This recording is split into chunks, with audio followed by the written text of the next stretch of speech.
સોસાયટીઓમાં transfer fee બાબતનું notification આવી ગયેલું છે અને એમાં એક એવી ગેરસમજ પ્રવૃત્તિ છે કે ટ્રાન્સફર ફી 1 લાખ રૂપિયા છે.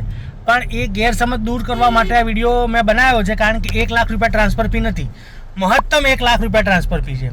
આ ગેઝેટ છે કે જેનું જે રિલેવન્ટ પાર્ટ છે એ હું તમને અહીંયા મોકલું છું, અને જો તમારે ગેઝેટની કોપી જોઈતી હોય ને તો મને ફોલો કરજો, તો તમને હું ગેઝેટની કોપી મારા ઇન્સ્ટાગ્રામ મેસેન્જરમાં આપી દઈશ. તે જે ગેઝેટમાં જે રિલેવન્ટ પાર્ટ જો મેં જે અહીંયા મૂક્યો છે એમાં એવું કીધું છે કે તમારી દસ્તાવેજ વેલ્યુ હોય ને એના 0.5% અથવા તો 1 લાખ બેમાંથી જે ઓછું હોય એ લેવાનું છે. એટલે બધી મિલકતોને એક સરખી રીતે ટ્રીટ નથી કરવાની.